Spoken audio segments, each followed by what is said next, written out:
আসসালামু আলাইকুম। আশা করি সবাই অনেক ভালো আছেন। অষ্টম শ্রেণীর আরও একটি নতুন গণিত ক্লাসে সবাইকে স্বাগতম। আজকের ক্লাসে আমরা অষ্টম শ্রেণীর গণিত বইয়ের অনুশীলনী 4.1 এর 11 নং অঙ্কটি সমাধান করব। তো চলো আমরা শুরু করি। 11 নংয়ে লেখা আছে x + y = 12 এবং xy = 27 হলে x - y হোল স্কয়ার এবং x² + y স্কয়ার এর মান নির্ণয় করতে বলা হয়েছে। তো আমাদের যে মানগুলো দেওয়া আছে প্রথমে আমরা সেই মানগুলো লিখে নিই। কি কি দেওয়া আছে? দেওয়া আছে x + y = 12 এবং xy = 27। এখন প্রথমে কি বলেছে x - y হোল স্কয়ারের মান কত।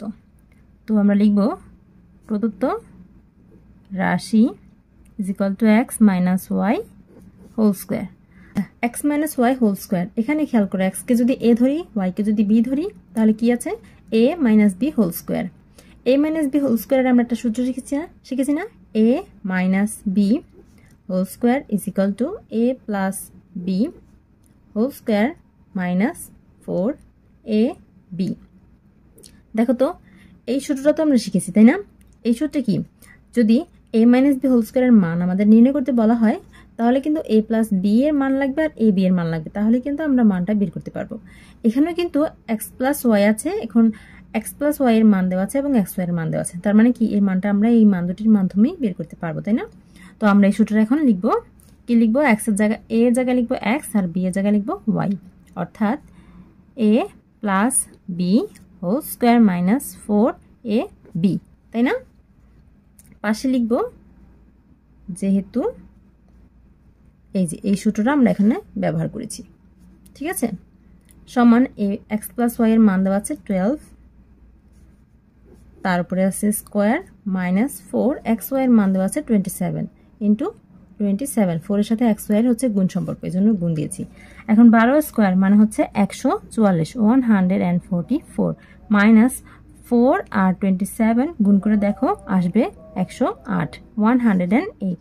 এবার বিয়োগ করলে আসবে 36, তার মানে x - y হোল স্কয়ারের মান হচ্ছে 36। এরপর আরেকটা মান বের করতে বলা হয়েছে, সেটা হচ্ছে x² + y স্কয়ার। এখন x² + y স্কয়ার এটাকে আমরা কি করতে পারি?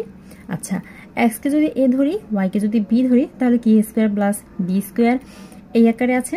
a² + b স্কয়ারের দুটো সূত্র আমরা শিখেছি, একটা হচ্ছে প্লাসের সূত্র, একটা মাইনাসের সূত্র। আমাদের কিন্তু প্লাসের একটা মান দেওয়া আছে, তাহলে আমরা প্লাসের যে সূত্র আছে সেটা আমরা ব্যবহার করতে পারি।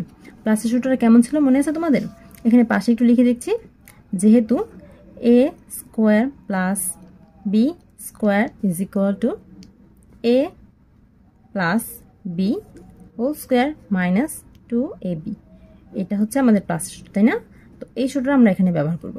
আমরা এখানে লিখছি x হচ্ছে a আর y হচ্ছে b, তাহলে লিখব x + y whole square -2xy। এখন x + y এর মান আমাদের দেওয়া আছে, কি দেওয়া আছে 12, 12 হোল স্কয়ার -2, xy এর মান দেওয়া আছে 27 * 27। এবার 12 কে স্কয়ার করো, মানে 12 × 12, 12 আর 12 গুণ করে পাবে 144, 144। এরপর আছে -2 আর 27 গুণ করে দেখো আসবে 54, 54। এবার বিয়োগ করে দেখো আসবে 90। সুতরাং আমরা মান দুটি বের করেছি, একটা হচ্ছে 36 বের করেছি x - y হোল স্কয়ারের মান, আর এটা হচ্ছে x² + y স্কয়ারের মান বের করেছি 90। সুতরাং আমরা লিখব সুতরাং নির্ণেয় মান 36 এবং 90 অ্যান্সার। শিক্ষার্থীরা আশা করি বুঝতে পেরেছো। এতক্ষণ সাথে থাকার জন্য সবাইকে ধন্যবাদ। আজকে বিদায় নিতে হচ্ছে। নতুন গণিত বইয়ের সকল অঙ্কের সমাধান পেতে আমাদের সাথেই থেকো। আল্লাহ হাফেজ।